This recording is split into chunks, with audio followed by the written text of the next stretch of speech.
I grew up in the smallest town of my country, Panama, a small country with such a huge heart. During my childhood, I started to develop an interest of languages. One of my most treasured memories is how I found myself trying to understand a foreign language other than my native Spanish, as early as age 5. I first heard a foreign language from one of my classmates in the kindergarten, and it sparked my interest in curiosity. Since then, I knew I would be an international and cosmopolitan person. I felt that huge spark inside of me, and it made me dream every day and every night about seeing a broader world beyond my limited borders.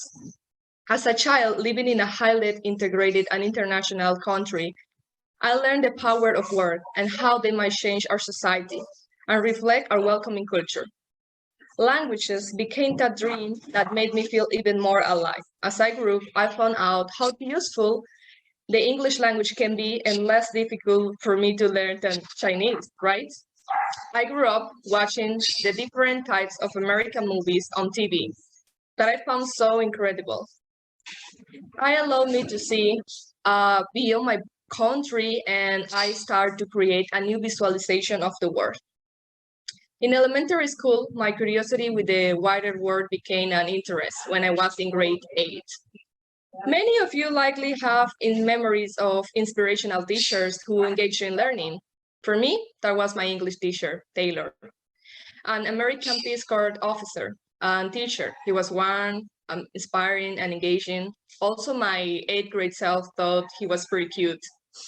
Needless to say, I was immediately engaged to learn English and appreciated his encouragement. He shared stories of his travels in Africa and Asia, which inspired my interest in both language and culture. Since then, I have never ever lost my love of languages and cultures to this day. In high school, I had a geography professor who saw potential in me and inspired me. I remember how we were talking about her trips around the European Union in countries like Germany, Spain, Sweden, etc. I like to watch documentaries, and she was impressed by what I knew. She told me I had potential to be a diplomat. This transformed my entire interest into a passion. From this point forward, I pursued this passion and have since sought all opportunities to learn and grow in this field of international relations. It was at this time that I knew a future career in this field was my calling. In February 2022, I became a Toastmaster. Wasn't looking for it intentionally, but Toastmasters found its way to arrive randomly to my life and capture my attention. I met Richard Litte through a mutual friend and hear him speak at the TED Talk.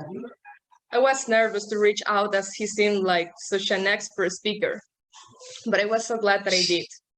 We met on Zoom and he invited me to join a meeting. I joined out of curiosity and began participating in meetings. It was exactly what I needed. I took it as a sign from the universe.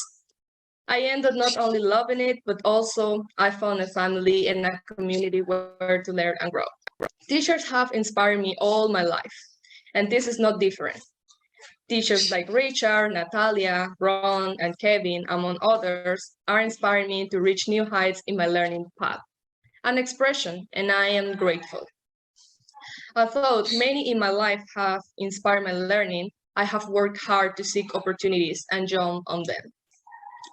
Learning about my country, learning English and other languages, engaging in the topic of geopolitics, and working on my university degree of communications have all been a reflection of my drive. I am planning to complete this degree next year to serve as a bridge to my real destiny, studying international relations abroad, maybe even in Canada. I was recently accepted to participate in an educational program in Panama City on global issues, and this has further reinforced my passion of this outcome. With these inspirations, teachers at school, home, and Toastmasters alike alongside my own drive and commitment, I believe my potential has no borders. Although The seed was planted in a small town, in a small country. I plan to bloom and stretch far across the world. Some people in my hometown think I am very different. My family, my friends, and even my therapist think I am delusional for reaching higher, further, and seeking further meaning to my life than almost every other person in my hometown. Usually, women are expected to be married or having kids by my age, but I am my own woman. I demand to be heard, understood, and make the most of the life God gave me. I know I was born in a small country, but I have a big heart and I'm going to use it. Mr. Toastmaster. Thank you very much, Alison, for your